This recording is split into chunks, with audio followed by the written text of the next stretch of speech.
Good morning. Thank you for joining SmartXPD today for a presentation on ending Parkinson's disease with our special guest, neurologist and author, Dr. Ray Dorsey. We'll begin momentarily. If your microphone isn't muted, please mute yourself, but make sure you're familiar with how to unmute yourself if you have questions. We'll have an opportunity for Q&A at the end. We're recording today's presentation, so if you don't want to be seen, please turn off your video. I'm Patrick Lasasso, president of SmartXPD and coordinator of our Parkinson's Life Discussion Group. We started a few months ago with the theme of coming together to strengthen and share, and I'm so excited that we've expanded into education. We'll be bringing guest speakers to cover topics like speech therapy, motivation, communication, mindfulness, exercise, how to live better, and many other topics suggested by you. This is the place where we come to unite, strengthen, and share. Today, I'm so happy to welcome Dr. Ray Dorsey. Dr. Dorsey is the David M. Levy Professor of Neurology at the University of Rochester Medical Center. His vision is that anyone, anywhere can participate in research and receive care. His research has been published in leading journals and has been featured in multiple news outlets. In 2020, Ray and his colleagues wrote Ending Parkinson's Disease, a book that provides a prescription for ending the world's fastest growing brain disease. Ray previously directed the Movement Disorders Division and Neurology Telemedicine at Johns Hopkins and worked as a consultant for McKinsey Company. In 2015, the White House recognized him as a champion for change for Parkinson's disease. Please give a warm SmartXPD virtual welcome for Dr. Dorsey. Hello, Dr. Dorsey. Outstanding. Thank you very much for the opportunity to be with you. If you want, I can pull up a presentation that I've given on the book as a whole, or I'm happy to take questions, whatever you think, whatever you and your great group prefers. I think that that would be great. I'm going to make you host. What was the most important thing you learned from writing the book? No, that's a great question, because that's exactly what I'm going to talk about.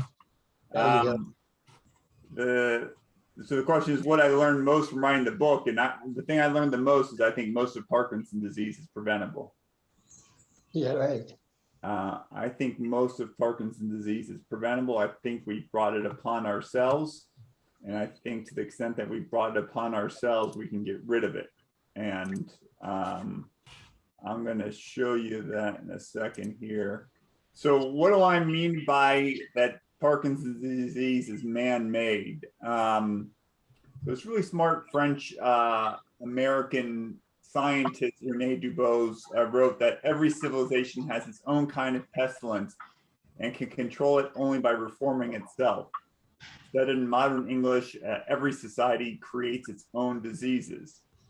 And in about 50 years ago, a really smart epidemiologist named Abdul Omran wanted to understand what factors lead to population growth. And when you look at population growth, you have to look at births and you have to look at deaths. And he said early humans, for the vast majority of our 200,000 year existence, didn't have enough food. And so we couldn't grow because we didn't have enough food to sustain a population growth. But around 10,000 years ago, we had the agrarian revolution, which allowed farming, development of food surpluses, and the formation of cities. And when you got cities, you started getting infectious diseases. So people started dying of smallpox and the bubonic plague and the influenza pandemic. And after we got past that period of human development, hopefully development, we started dying of what he called degenerative and man-made diseases. In the future, people built on his work and said that we would be plagued by infections born out of hubris. We'll leave that discussion for another time. And so what do we mean by these man-made diseases? The poster child for man-made disease is lung cancer. So if you look at this graph and you look at lung cancer deaths in the United States in black, and if you look at like 1900, there were almost no lung cancer deaths in the United States. Lung cancer just didn't exist. It was considered a once in a lifetime oddity by the doctors at the time. All the doctors and medical students would gather around when they saw a case thinking they would never see one again. But In the early 1900s, cigarettes were introduced in the United States, and about 25 years after cigarettes were introduced and started being smoked, you saw a rise for the first time in the number of people getting lung cancer deaths. One of the great public health achievements from the last 50 years has been a decline in smoking. And as soon as we get a decline in smoking, we get a decline in lung cancer deaths about 25 years later. It's not the only man-made disease. This is a recent paper from the Wall Street Journal by Dr. Tom Frieden, who used to lead the Centers for Disease and Control, CDC. And he said, he wrote a paper titled "Stopping a Pandemic Deadlier Than COVID." He says that cardiovascular disease kills more people each year than COVID at its worst. We know how to prevent it. We just need the political will. He opens it by saying, although COVID is the most visible pandemic of our lifetime, it is neither the deadliest nor the most preventable. That distinction goes to cardiovascular disease, a pandemic so common it is invisible, so routinely lethal it seems normal, and so ingrained in the fabric of modern society it seems natural. If I were writing it, I would have used those exact same words, except substituted Parkinson's disease for cardiovascular disease. And so how did we get here? So 200 years ago, a surgeon named Dr. James Parkinson, living in London at age 61, wrote an essay on what he called the shaking palsy. And at the time, he described the condition that would later be called Parkinson's disease. He said, I'm describing something rare, and I'm describing something that's not been classified in the medical literature. 200 years after he describes a rare disease, the Global Burden of Disease Study identifies Parkinson's disease as the world's fastest growing brain disease. So you go from something rare to the world's fastest growing brain disease in just 200 years. How do you do that? You don't do that through genetics. You don't do that in the span of 8 generations. You do that through environmental factors.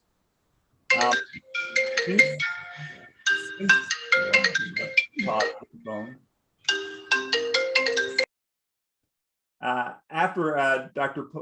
Parkinson described the condition, we learned lots about Parkinson's disease. In the 1950s, we identified that people with Parkinson's disease have low amounts of a chemical called dopamine in their brain, which led to the development of levodopa in the 1960s, still the most effective treatment for Parkinson's disease.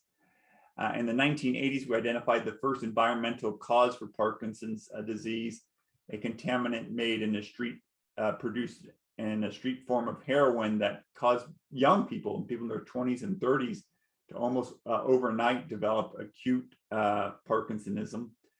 And then 1997, the first genetic cause for Parkinson's disease was identified. And then in 2003, a really smart German pathologist named Dr. Heiko Brock, who's still living, said that Parkinson's disease may not begin in the brain, that Parkinson's disease may not begin in the brain. It may begin in the gut, or more likely in the nose. And I think this gives us a gateway to thinking about what are some of the environmental causes that are fueling the rise of Parkinson's disease.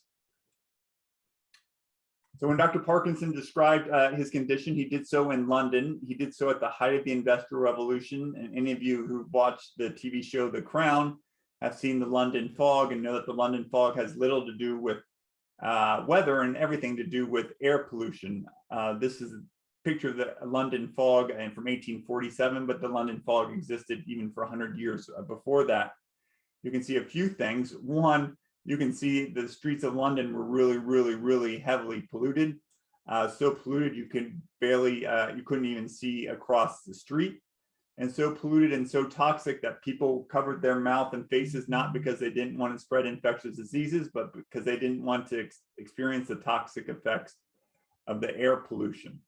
And since that time, numerous products and byproducts of the Industrial Revolution, including air pollution, have been linked to Parkinson's disease. So I mentioned that Parkinson's disease was really rare. In fact, in Dr. Parkinson's essay, he only described 6 people with the condition, three of whom he just observed walking the streets of London. But over the last 25 years, the number of people with Parkinson's disease has more than doubled worldwide. And absent change, the number will double again in the coming 25 years. In the United States alone, the number of Americans with the disease has increased 35% in the last 10 years. Today, 200 Americans were diagnosed with Parkinson's disease, and unfortunately, another 100 died from the condition today. It's not just a problem in the United States, as everyone knows. It's the world's fastest growing brain disease, and virtually every part of the world, with a couple of exceptions, it's growing and growing rapidly. Areas of the world that are most industrialized, like the United States and Canada, have the highest rates of the disease. Areas of the world that are least industrialized, like sub-Saharan Africa, have the lowest rates of the disease. And areas of the world that are undergoing the most rapid industrialization, like China and India, have the fastest increasing rates of the disease. And as many as you know, Parkinson's isn't just tremor and slowness of movement and shuffling gait, as Dr. Parkinson described. It's a bunch of other symptoms. Some of these symptoms begin years, if not decades, before you develop the tremor. For example, loss of smell, anosmia or hyposmia, a reduction in smell is a common feature. 80% of people with Parkinson's disease have it. And then constipation is another early feature of the disease. If you look at the brains of individuals with Parkinson's disease, the first place you find the misfolded protein that's prominent in the disease is in the smell centers of the brain, just above the nose, behind the eyes. And that also corresponds with the earliest feature of the disease being loss of smell. And virtually every environmental risk factor that's been linked to Parkinson's disease is inhaled. So to me, I think that's really compelling evidence that the environmental risk factors that are underlying Parkinson's disease are inhaled, whether that's air pollution, pesticides, or an industrial chemical that I've talked about called trichloroethylene, or TCE. There are other ways to get exposed to these, including swallowing them, ingesting contaminated water, for example, and that could explain why some people develop the disease, constipation, early in the disease. So I told you about air pollution. If you look at this graph, you can clearly see that Parkinson's disease has risen with air pollution. Air pollution is first a problem in Europe, where Parkinson's disease was first major descriptions occurred, then in North America, then in Asia, where Parkinson's disease is now growing most rapidly, and least of all in Africa, where rates of Parkinson's disease are the lowest. It's not likely sulfur dioxide, it's likely the little particles that you can see in smog. If you're in LA or in Colorado, you know it's not a clear day. It's because they're pieces of dirt and soot that carry along with them toxic metals that bypass the normal protective mechanisms in our nose and in our throat and make their way into the brain through the nerve responsible for smell. And in the gut, so in World War II, pesticides saved millions of people from developing malaria, but their indiscriminate use, characterized by Rachel Carson in her book Silent Spring in 1962, I think are contributing to the rise of Parkinson's disease. And shortly after World War II, pesticides were widely used, and widely used for reasons that don't require the use of pesticides. One of these pesticides is called paraquat. How many of you know about paraquat? You're good. So paraquat is considered the most toxic herbicide ever created. It was developed in the 1950s. It kills the weeds that Roundup doesn't, and increases the risk of Parkinson's disease by 150%. It's been used to commit homicide and suicide. Over 30 countries, including China, have banned it. The EPA's own website says 1 sip can kill. Yet last year, the EPA reauthorized its use. So despite all of its toxic effects, despite the EPA's own website saying 1 sip can kill, and describing a kid, who inadvertently drank paraquat that was left in a Pepsi can, a Dr. Pepper can, drank that, and an 8-year-old boy died from it. It's still used, still permitted, and the use has doubled in the United States over the last 5 years. I don't know where most of you are. Where are most of you located? Where is everybody? Well, so we've got some folks from the UK. There's Armin waving his hand. But we're really all over, all over the United States. We've had people from Greece, from Israel. Okay. Yeah. Well, paraquat's all over too, and the UK has banned the use of paraquat, but it still exports it to Brazil, Mexico, and the United States. So I'll say that again, the United Kingdom has banned paraquat to safeguard its own citizens, but exports it to countries, including the United States. And you can see paraquat is probably found everywhere near you, including right near me in upstate New York. I even visited a winery that uses paraquat to kill the weeds for its grapevines. The other one I want to show you is a chemical called trichloroethylene. I don't know if you have any chemists in the room, but this is a 6-atom molecule, really, really simple. So everyone knows that water's H2O is 3 atoms. This is a whopping 6 atoms, 2 carbons in black, 1 hydrogen in white, and 3 chlorines in green, hence its name trichloroethylene. Used to degrease metal parts, used to dry clean clothes, and used to decaffeinate coffee. Anyone work with trichloroethylene? Anyone work with trichloroethylene? Maybe after I talk to you a little bit, some of you will remember. It's also found in, it was found in Senka in the 1970s, found in whiteout, typewriter correction fluid, carpet cleaners. If you cleaned a bicycle chain or your car or engine in the 1970s, you likely used TCE. It used to be used as an anesthetic. Up to 10 million workers in the United States worked with this chemical in the 1970s, when 600 million pounds, or 2 pounds per American, were produced in the United States. And then research done by Dr. Caroline Tanner and Sam Goldman at UC San Francisco just 10 years ago identified that individuals who had either occupational or hobby exposure, also found in paints, textile manufacturing, embalmers, who worked with this chemical, had a 500% increased risk of developing Parkinson's disease. 500%, like nothing increases your risk of a disease by 500%, or very, very few things to do. And because of the widespread use of it, they said that the potential public health implications are substantial, these results. And importantly, just like smoking and lung cancer, you don't smoke a cigarette and develop lung cancer the next day. You don't inhale or work with TCE one day and develop Parkinson's disease. The lag can be 10 to 40 years. So this could be exposure that you had from working 20, 30 years ago with the chemical. Chemical also causes cancer, liver cancer, renal cancer, non-Hodgkin's lymphoma, multiple myeloma, prostate cancer, breast cancer, brain cancer, and a wide range of other cancers are due to this chemical, leukemia in children.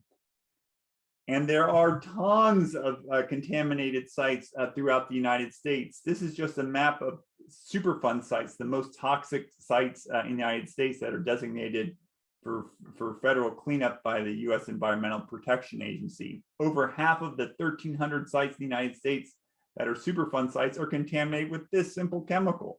Half of them are contaminated with this chemical. There are 15 alone in Silicon Valley along a 7-mile stretch of the 101 freeway, because TCE was widely used in the semiconductor industry to clean off silicon wafers and electronics. Fairchild Semiconductor and Intel both have a Superfund site in Mountain View, California, underneath the current headquarters of Google.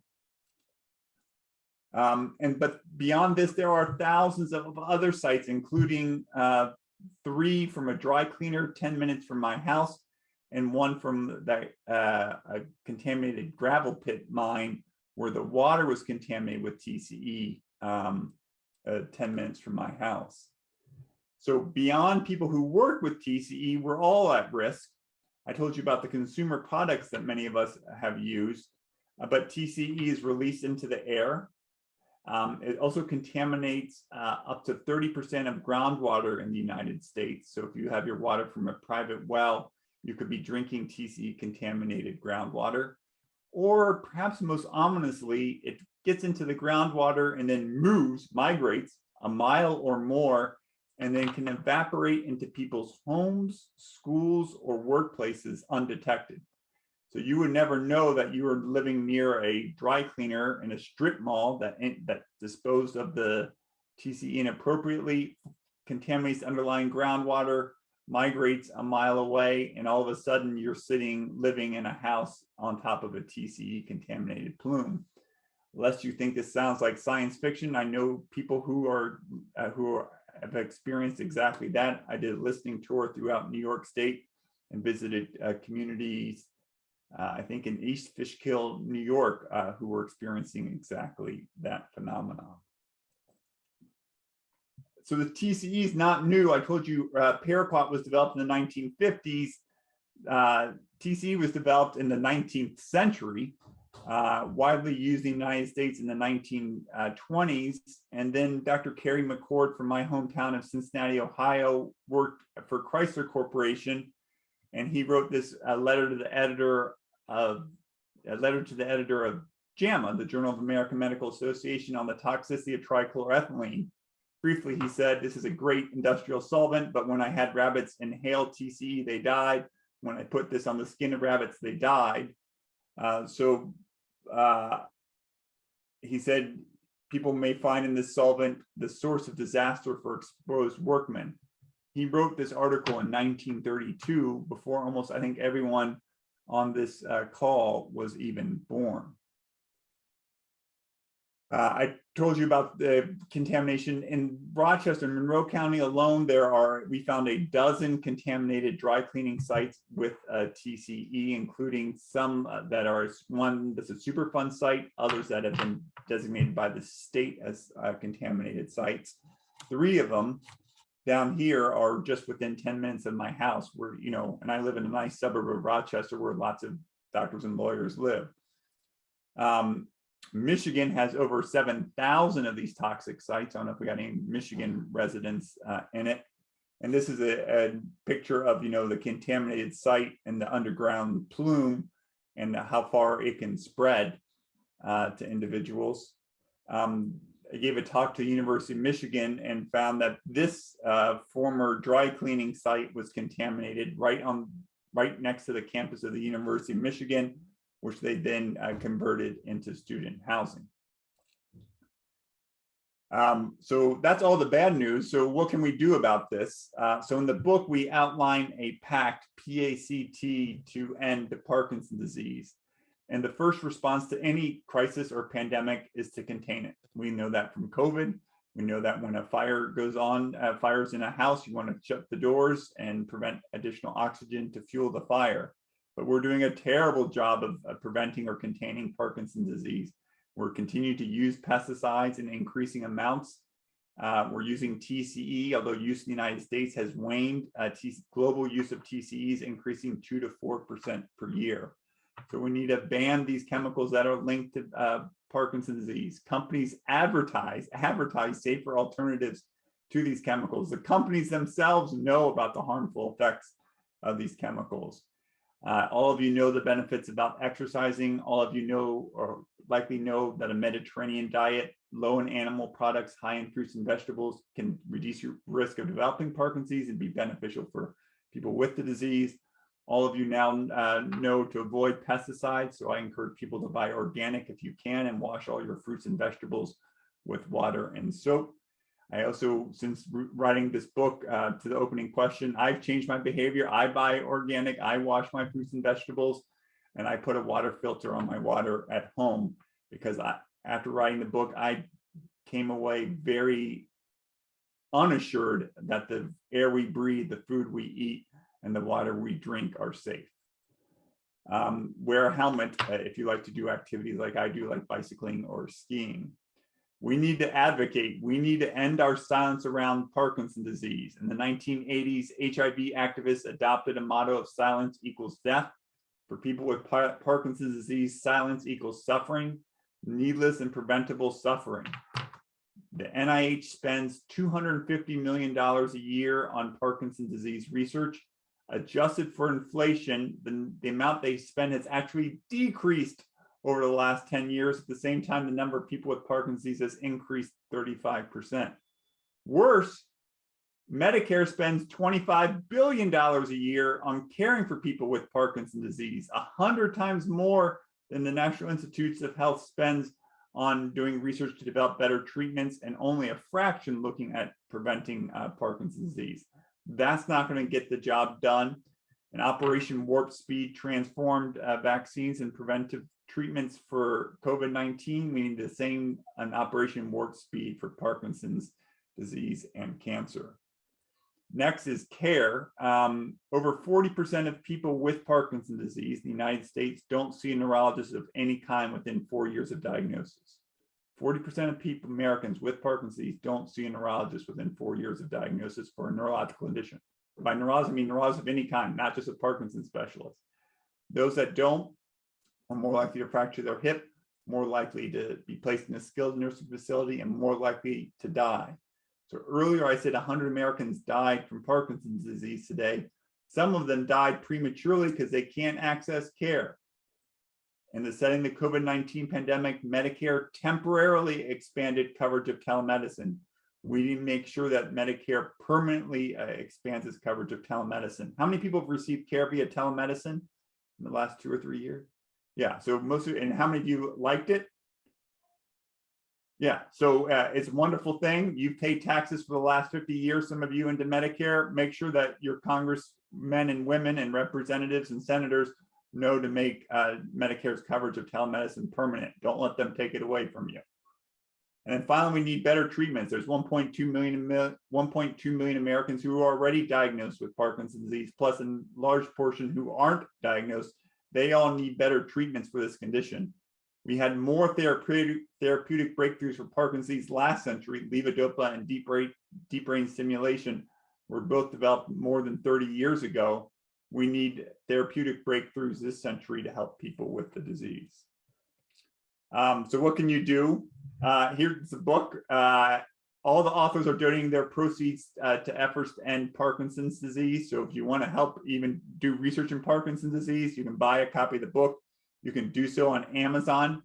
If for any reason you can't afford the book, you will just email me at info@endingpd.org, include your mailing address, and we'll mail you a copy for free. But if you can afford it, buy a copy. If you can't afford it, just email us and we'll send you a copy for free, info@endingpd.org. Second, join the PD Avengers. If you're pissed off, and I hope you are a little bit pissed off about Parkinson's disease, there's a global grassroots organization formed by people with the disease. Larry Gifford was the founder. He lives in Canada. He runs a podcast called When Life Gives You Parkinson's. You can just join PD Avengers. You can do it right now. It's free. There are over 5,000 members from over 80 countries. I'm a member of the organization, and I hope you do as well. And finally, I'm going to take lots of questions from you now, I hope. But if you have questions or stories you want to tell me, especially about trichloroethylene or pesticides or your experience, you can just email me at info@endingpd.org. I read all the emails that come in through that way. Doctor? Okay, hang on, Vincent. Dr. Dorsey, this is fabulous and falls right in line really with a lot of the stuff that we've been talking about as a discussion group. Let's see here. Do you want to, and let me just make a mention, we do minutes for these. Barbara does minutes for me. And for everyone attending, I will send out, it'll be up on my website as well, minutes with all of these resources, links to the book, links to how to get involved. But, you know, I attended a couple of times. I've gone to Washington, D.C., first under PAN, then under PDF and MJF for the Advocacy weekend, where we go and we lobby for increases in funding to NIH. And one of the things that they really said is that, you know, the HIV, the cancer causes are all really, even MS, much better. We need to become the squeaky wheel to address that NIH funding issue. And I think this is wonderful. I'm going to open it up, but in terms of, just quickly, in terms of our average, you know, student here, if they want to become proactive and advocate, these are the web sources or the sources that you would recommend. Are there, I'll give you if you want to mention any other of the major organizations that are doing this, because I know people have time, you know, but they don't know who to write. They don't know, you know, I know there's probably form letters out there that can help them, you know, write their congressional leaders and that sort of thing. So, Yes, so the organization that's most active on the policy front is the Michael J. Fox Foundation, which has a group led by Ted Thompson, which is supposed to represent the entire Parkinson's community. Obviously, there's the Parkinson's Foundation, the Davis Phinney Foundation, the Brian Grant Foundation. You know, these guys, Michael J. Fox, Davis Phinney, and Brian Grant, it's really hard to have Parkinson's, as all of you know, and they've had it for some time. It's really, really hard to have the disease and be the face of the disease. So, you know, these guys are putting their faces and their time and their effort on the line for the Parkinson's community. We should not take that for granted. Okay, that's great. And we will, I will put all of those resources, many of them are already on our resource link, but I'll put those in the recap email. Dr. Dorsey, do you want to stop sharing their screen and then maybe give or relinquish the host? There we go. Okay. So I'm going to go to, let's see someone had a question. We've got okay, Bill, go ahead. Okay, Dr. Dorsey, first, thank you for coming to talk to us and give us this information. We certainly appreciate you and your knowledge, and for Patrick to set it up. And my question is, will you address stem cell research? I'm from the great state of Missouri, Kansas City, and on the vote in the Congress, one of our senators killed, they were getting ready to pass it where we could use stem cell research, and he killed it. And so we're campaigning against him big time. Yeah, so first of all, thank you for the question here and your appreciation, Mr. Taylor. So stem cells are cells that have the potential to generate different kinds of tissues. So, you know, when we were initially formed in our mother's womb, you know, we were one cell and then two cells and then four and so forth. And out of that grew a liver cell, a skin cell, and a nerve cell, a muscle cell, a bone cell, and all the things. So the thought is that stem cells, if we can get them to go in the right direction, can reproduce the nerve cells that produce dopamine that are lost. Now, there's a little bit of ethical dilemma for some individuals around stem cells. Some are derived from embryos. Many of the stem cells that are used in research today are not. Many are just taken from skin cells, put back to be made a stem cell, and then made to go forward and to become a nerve cell. So if you have concerns about that, there are ways to do it without having anything to do with embryos. Now, studies of stem cells have largely not been beneficial to date. There were studies transferring in fetal nerve cells that produce dopamine to the brain 20, 30 years ago. That didn't work. There are studies, clinical trials that I think are poised to start to evaluate new stem cell approaches for people with Parkinson's disease. Of note, there are some less than reputable people doing stem cell therapies for Parkinson's disease, which are unlikely to be of any use at all. As you can imagine, you know, you have to get the stem cells into the brain, not so easy to do. Then you have to get them to the right part of the brain, and then you have to have them form the right connections. All of that requires a lot of science and research to do so. I'm going to remind everybody to keep yourself, Vince, I'll come to you. Keep yourself on mute until I come to you. And if you either raise your hand electronically or wave, and I'll know to come to you, but let's keep it quiet. Bill, did you have a quick follow-up? Yeah, I just wanted to finally say, is there a possibility that they could do stem cell and cure Parkinson's, doctor? Yeah, so cures are really, really hard to come by. So, you know, congestive heart failure, dementia, diabetes are all hard to cure, because by the time you get Parkinson's, 60% of those nerve cells have died off. So this is why we need to prevent people from getting the disease in the first place. But if you already have the disease, you're less interested in prevention, but you should avoid exposure to toxins that will lead to further loss of nerve cells. Stem cells might be able to turn back the clock, you know, replace some of those dopamine producing nerve cells that have been damaged and killed off by likely environmental toxins. So that's the hope. Cure, I think, would be a large leap still at this point in time. But there are clinical trials. This is an active area of investigation. Thank you. Thanks, Bill. Vincent, do you have a question? Yes, and that wasn't me before. Thank you very much for bringing this to our attention.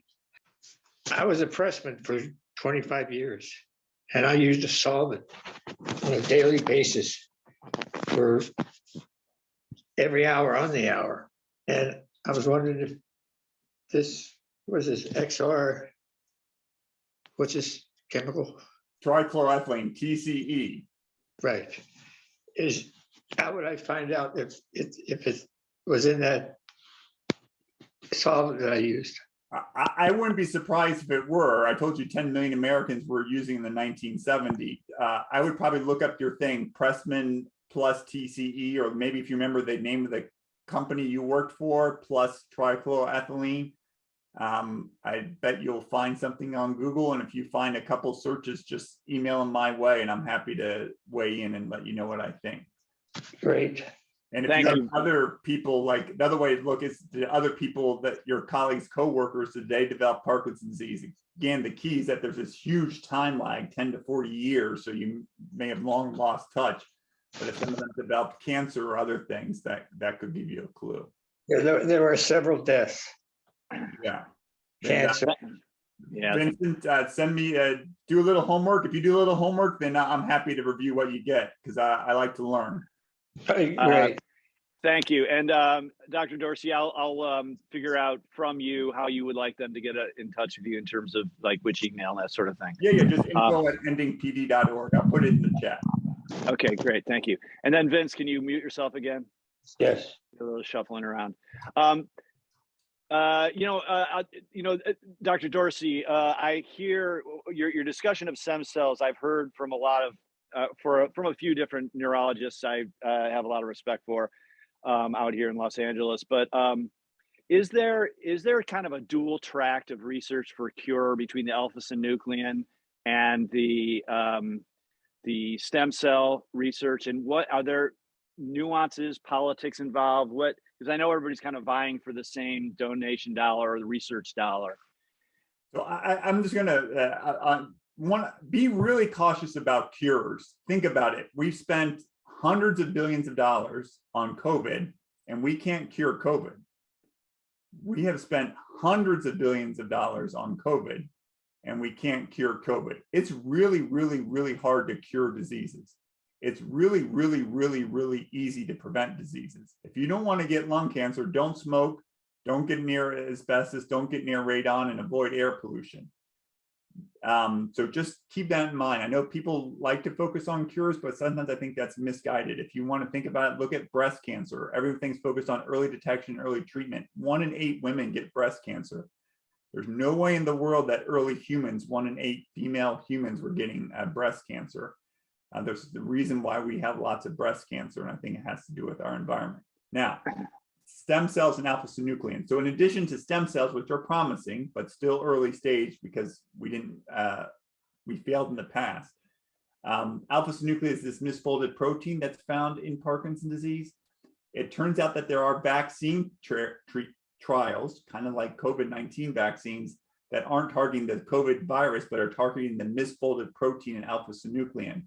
We think that misfolded protein spreads from nerve cell to nerve cell. So maybe spreads from nerve cells that are responsible for smell to the nerve cells that are responsible for constipation, to the nerve cells that are responsible for tremor, then the nerve cells that are responsible for memory.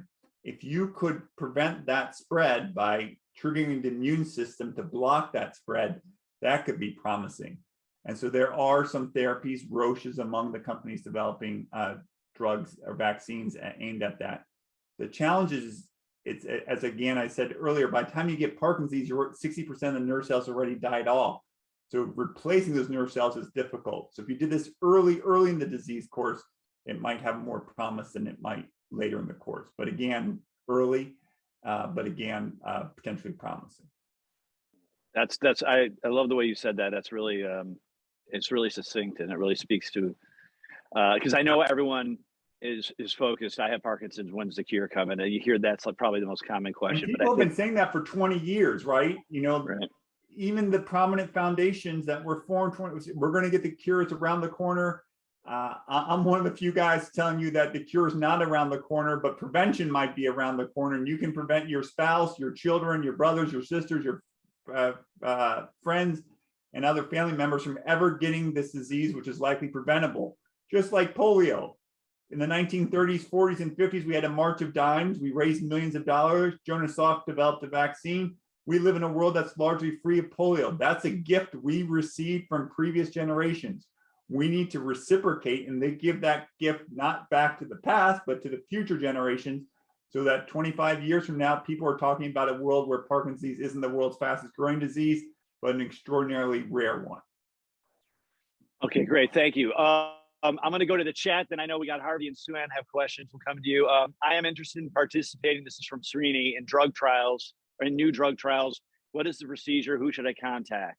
The best resource for finding clinical trials is the Michael J. Fox Foundation. It's called Fox Trial Finder. You can enter in your characteristics, including, I think, whether you've had DBS, and find out research studies that would be appropriate for you.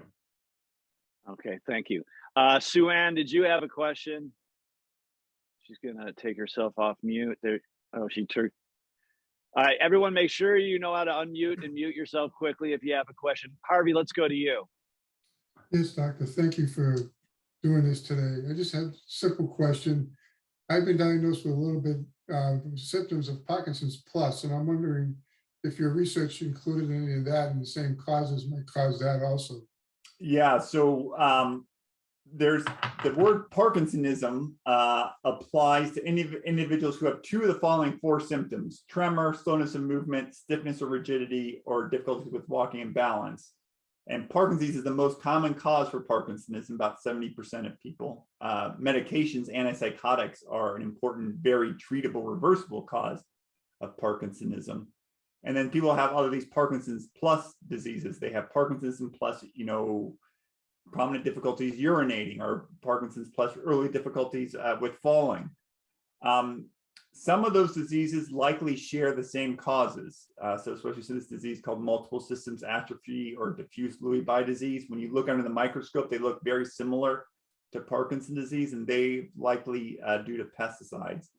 Others may have a little bit different causes, but pesticides seem to be pretty common for a lot of these brain diseases, including diseases like ALS. Thank you. Okay, thank you. Suan, were you able to take yourself off mute? I'm not sure. Maybe that hand is not meaning you have a question. Yes. Okay, go ahead, Suan. There you are. Okay. I was wondering, doctor, I was involved in a lot of furniture stripping.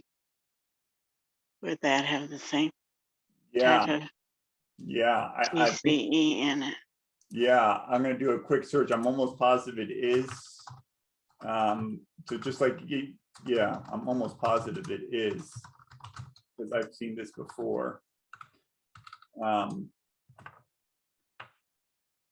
Trichloroethylene has also been used as a paint stripper.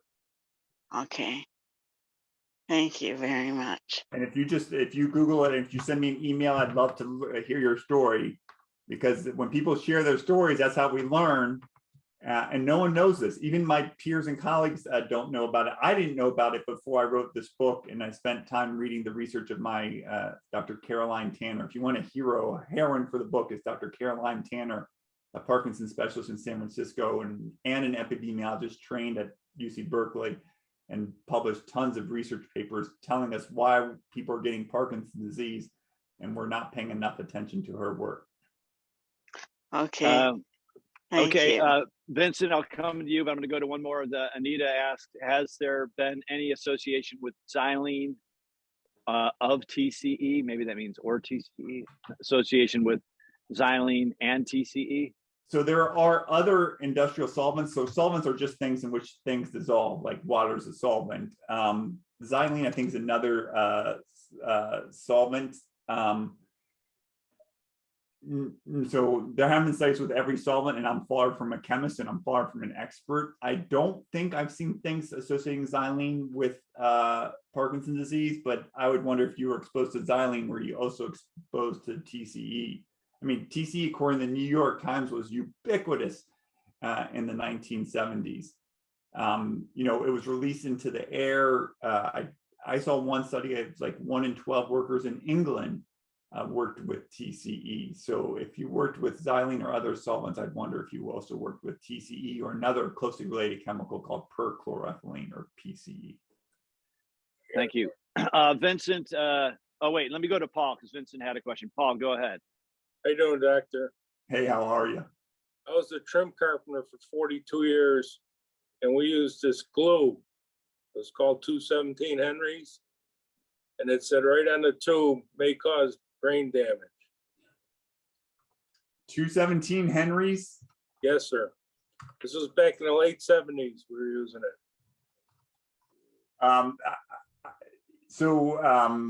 Adhesive. So TCE is really good at removing anything that's sticky, anything that's greasy, anything that's along that. So I don't know if the glue had the TCE in it, but my guess is you had something that got rid of the glue.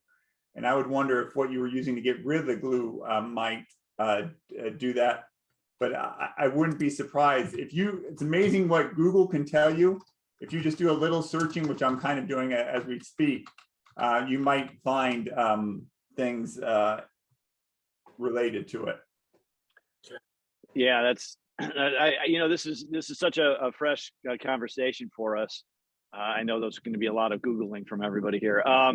Vincent, what you got? Yes, doctor, has there been I forgot the word. Has there been any advancement in DBS? Yeah, so DBS, deep brain stimulation, is a highly effective surgical treatment for the right people. The best people who benefit from DBS are young. Our definition of young is under 75, who have Parkinson's disease, who respond well to levodopa, they get better, who develop complications of levodopa, either too much movement, dyskinesias, or periods where the medicine works well and the medicine doesn't work well, and are generally healthy because you need to have surgery. So for those individuals, it can be a game changer. It can turn back the clock 5 or 10 years for people with it. There are new and increasingly new forms of deep brain stimulation. They can even, the electrodes are passed into the brain. The electrodes can now sense the brain activity and modify their stimulation of the brain based on the brain activity that they're sensing. It's called like a closed loop. Some might soon be able to determine how well you're walking and, optimize the stimulation for your walking pattern so you can walk better. There are increasingly abilities to adjust DBS remotely so you don't have to go to the Parkinson's office, a specialist office every 3 months to get adjusted. So I think there are lots of rooms for improvement on deep brain stimulation. My neurologist told me we're in new territory with this because I've had mine for 20 years plus. Yeah, I think there's like, if you said like short term, I think you could see short term and in the near term, you could see improvements on DBS. Right. Thank you, Vincent, and remute yourself, please. Is there a medicine? This is from the chat. Is there a medicine for tremors? So levodopa can be effective. Sometimes people with Parkinson's disease, the tremor can be refractory.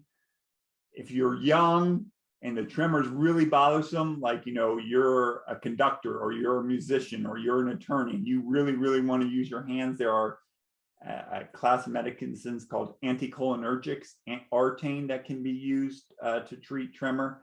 The problem with Artane is it causes dry mouth, constipation, and memory difficulties. So I almost never prescribe it, but if you're like at your wit's end about the tremor and you're young and your thinking's pretty clear, that's another option.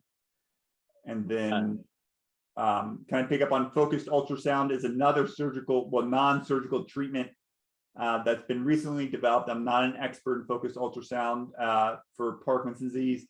The challenge with focused ultrasound is it's irreversible. So we've known for some time and have done surgeries where we ablate or remove different parts of the brain that are inappropriately overactive in Parkinson's disease. It can be very effective for tremor.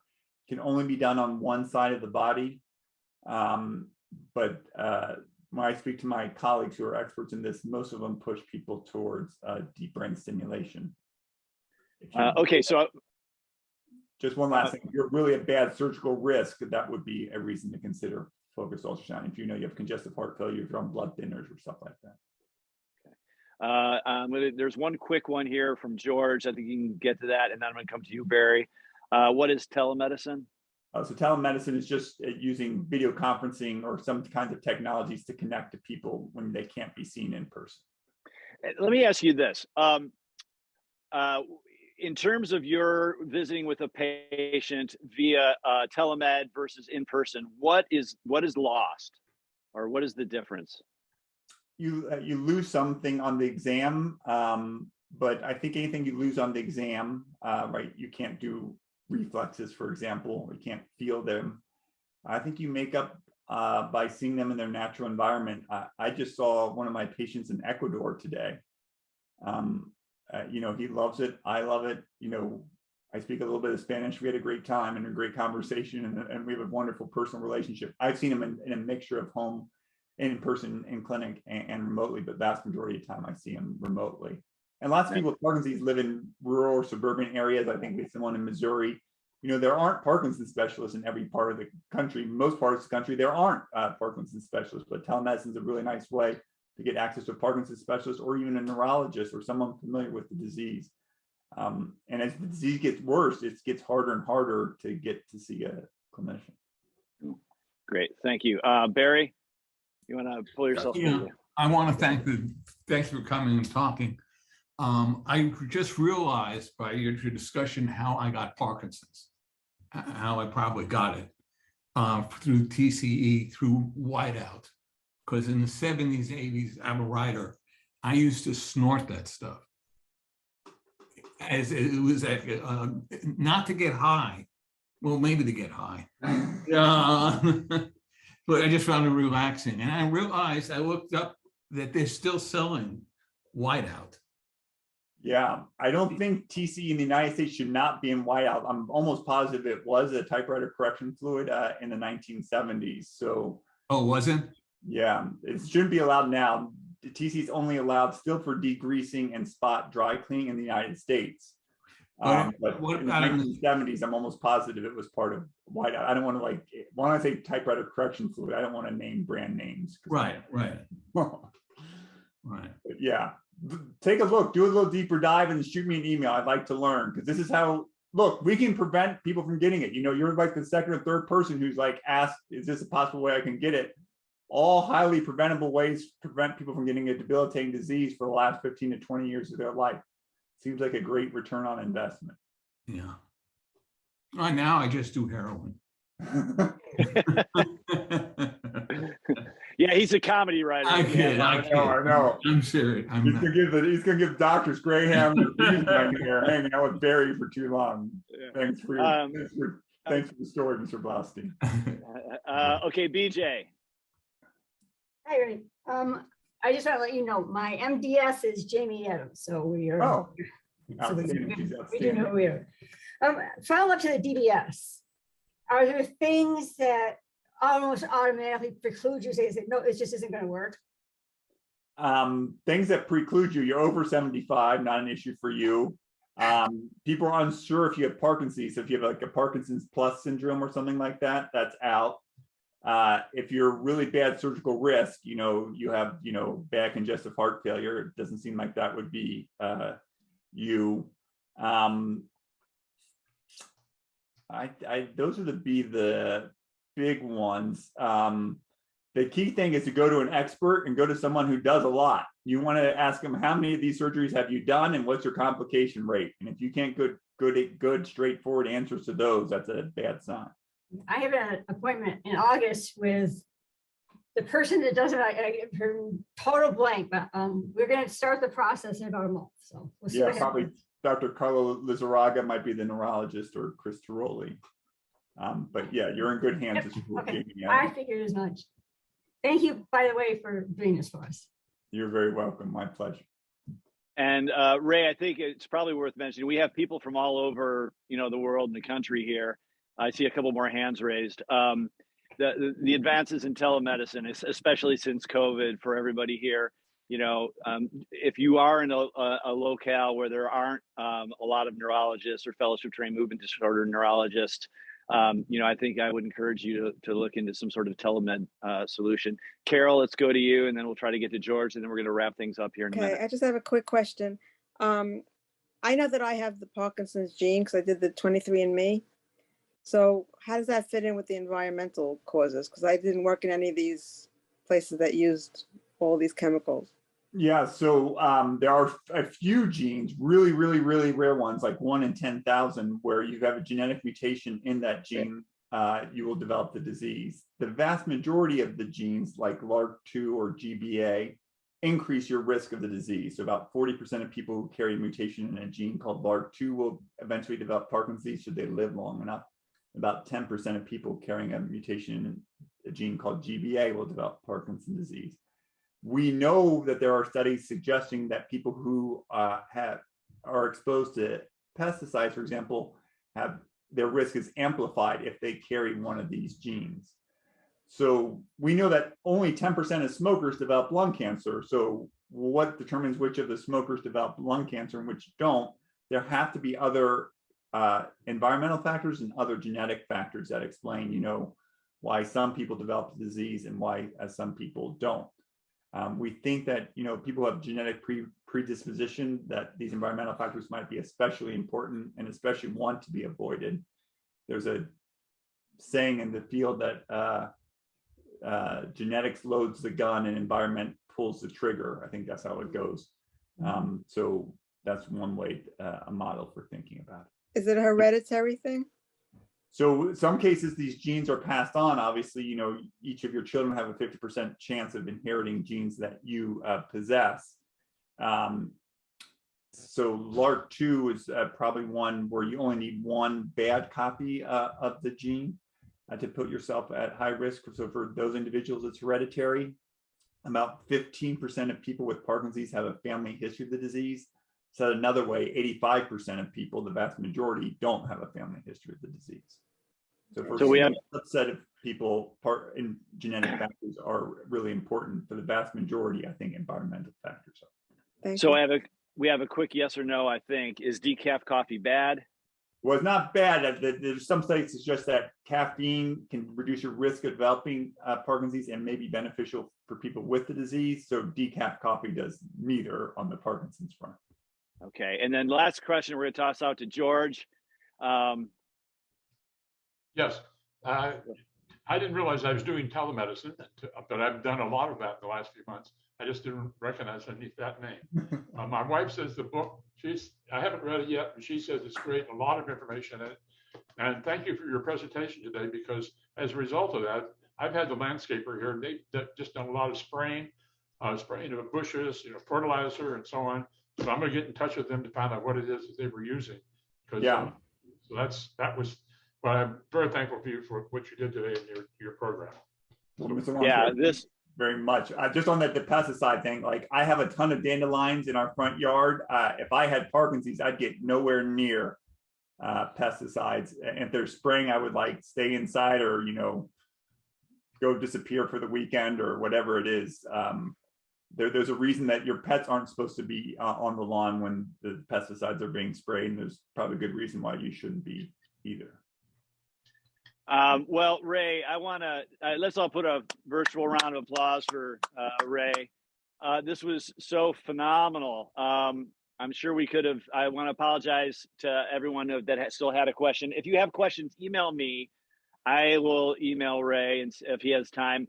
And please take Ray up on his offer in terms of sharing the experiences that some of you have shared. It sounds to me like, it would be useful to him as well. So, Ray, again, thank you for joining us today. And this was truly a great presentation, and we all appreciate you. Patrick, many thanks.